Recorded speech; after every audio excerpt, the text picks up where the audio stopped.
The word and is a conjunction and signifies the joining of two or more things. When we write inequalities with the conjunction and, we are stating two conditions go together.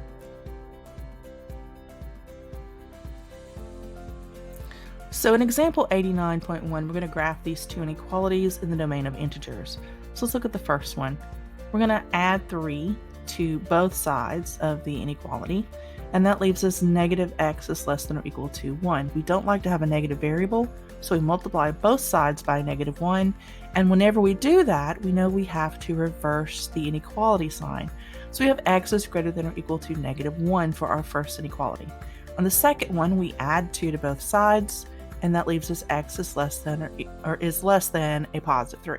So our conjunction is x is greater than or equal to negative 1 and x is less than 3. So we draw our number line and we begin marking our integers that this conjunction includes.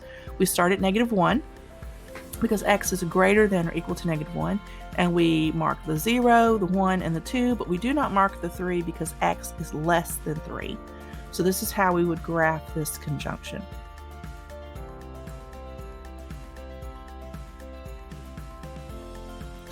In example 89.2, you see we have our conjunction statement written as 1 with 3 parts. So we have negative 2 is less than x minus 2, which is less than or equal to 4 in the domain of reals. That means we're going to include all the numbers between the integers as well. So the first thing we do is we look at x minus 2, and we know to solve for x by itself, we have to add 2. So we're going to do that to all 3 sections, and what that gives us is 0 is less than x, which is less than or equal to 6. That's what we're going to graph. So we draw our number line, we circle our 0, and we circle our 6. So because 0 is not equal to x in any way, we leave that open. But because x is less than or equal to 6, we fill in the circle. Next, we're just going to draw a line between the 0 and the 6 to show that it is the domain of reals. So we're including everything in between the integers as well. And that is how we would solve and graph this inequality.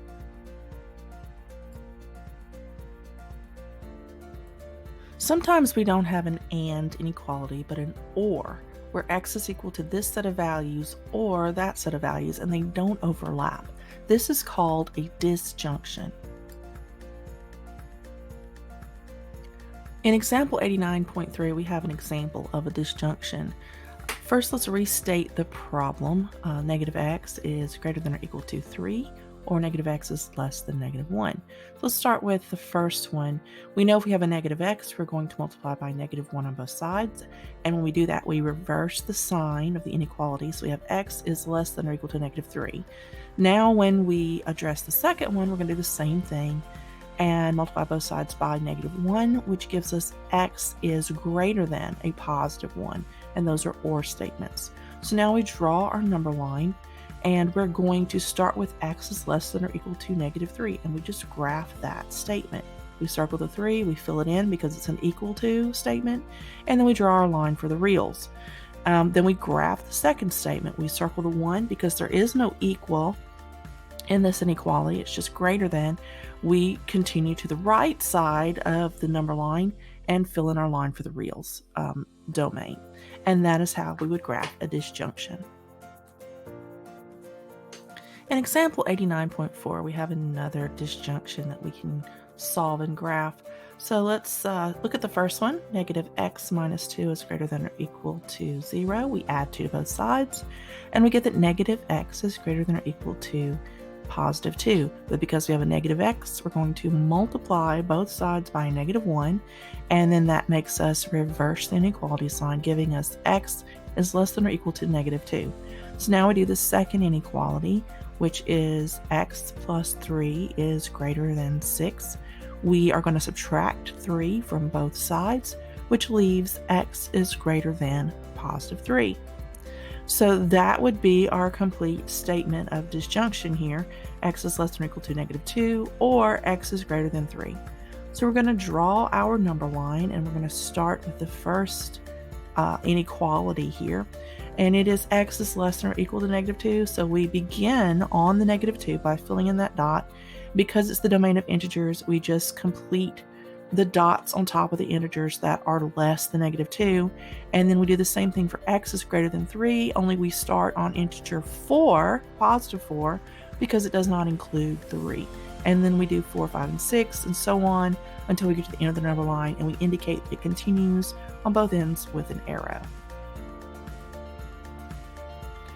So now let's talk about products of chords and secants. We remember from previous lessons that when we have two chords intersecting each other within a circle, the degree of measure is the sum of the arcs divided by 2. So in this case, 80 plus 90 divided by 2 is going to equal 85 as the degree of measure for both of the x's, because their opposite angles are going to have the same degree of measure.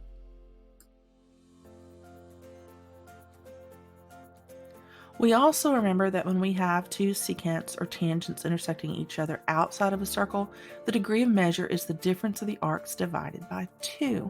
A secant is a line that crosses a circle, and a tangent is a line that touches a circle, whereas a chord, we know, is just a line that's inside a circle.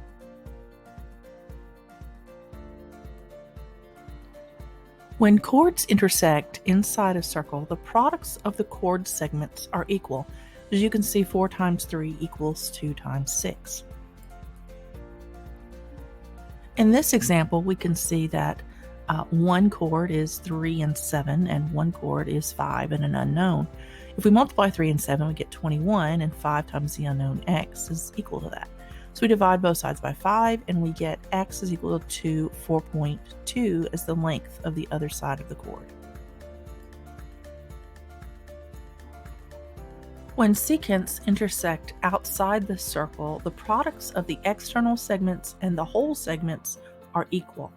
Here we have 3 times 3 plus 5 and 2 times 2 plus 10. That gives us 24 is equal to 24.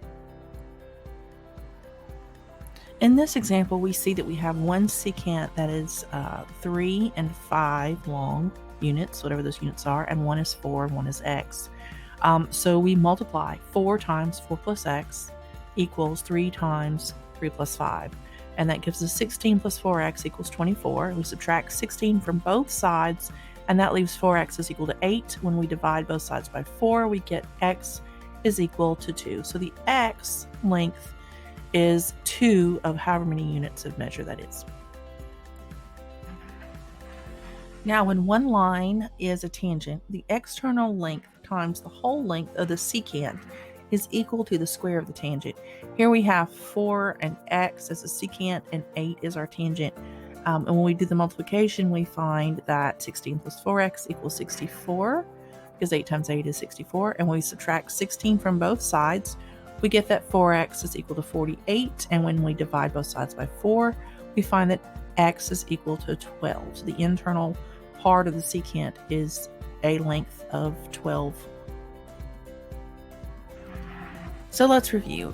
Conjunction inequality statements have the word and are graphed together with a definite beginning and end as described by the conjunction.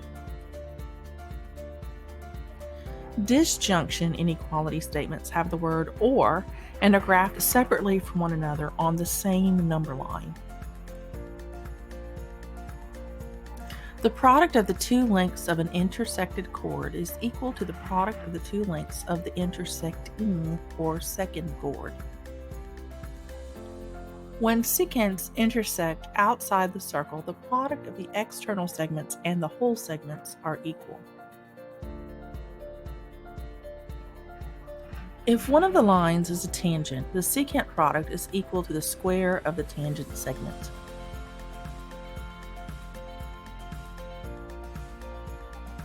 As always, thanks for joining us here at Jupiter Math. For more information about our math programs, contact learning@edugraphics.com.